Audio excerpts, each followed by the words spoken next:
David summoned all the officials of Israel to assemble at Jerusalem. The officers over the tribes, the commanders of the divisions in the service of the king, the commanders of thousands and commanders of hundreds, and the officials in charge of all the property and livestock belonging to the king and his sons, together with the palace officials, the mighty warriors, and all the brave fighting men. King David rose to his feet and said, "Listen to me, my fellow Israelites, my people. I had it in my heart to build a house as a place of rest for the Ark of the Covenant of the Lord, for the footstool of our God, and I made plans to build it. But God said to me, 'You are not to build a house for my name, because you are a warrior and have shed blood.' Yet the Lord, the God of Israel, chose me from my whole family to be king over Israel forever. He chose Judah as leader, and from the house of Judah he chose my family.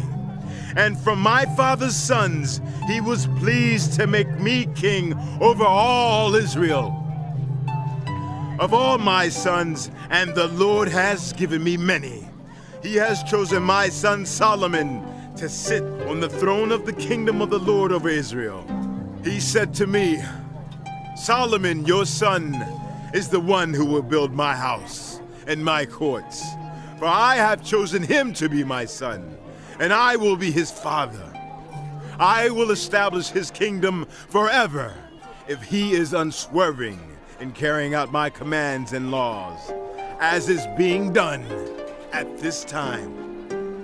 So now I charge you in the sight of all Israel and of the assembly of the Lord, and in the hearing of our God, be careful to follow all the commands of the Lord your God, that you may possess this good land and pass it on as an inheritance to your descendants forever. And you, my son Solomon, acknowledge the God of your father and serve him with wholehearted devotion and with a willing mind. For the Lord searches every heart and understands every desire and every thought. If you seek him, he will be found by you. But if you forsake him, he will reject you forever. Consider now, for the Lord has chosen you to build a house as the sanctuary. Be strong and do the work." Then David gave his son Solomon the plans for the portico of the temple, its buildings, its storerooms, its upper parts, its inner rooms, and the place of atonement. He gave him the plans of all that the Spirit had put in his mind for the courts of the temple of the Lord, and all the surrounding rooms, for the treasuries of the temple of God, and for the treasuries for the dedicated things. He gave him instructions for the divisions of the priests and Levites, and for all the work of serving in the temple of the Lord, as well as for all the articles to be used in its service.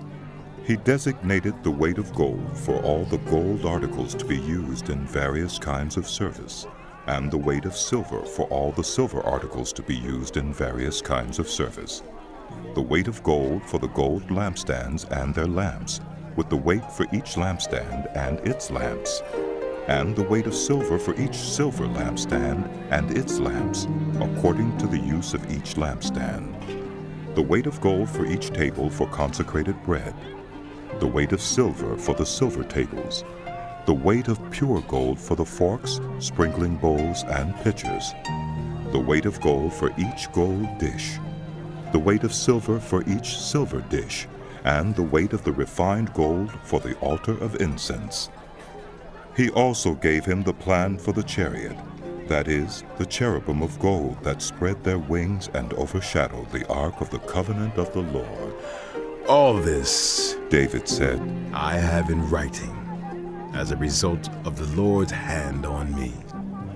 And he enabled me to understand all the details of the plan. David also said to Solomon, his son, Be strong and courageous, and do the work. Do not be afraid or discouraged, for the Lord God, my God, is with you. He will not fail you or forsake you until all the work for the service of the temple of the Lord is finished. The divisions of the priests and Levites are ready for all the work on the temple of God, and every willing person skilled in any craft will help you in all the work. The officials and all the people will obey your every command.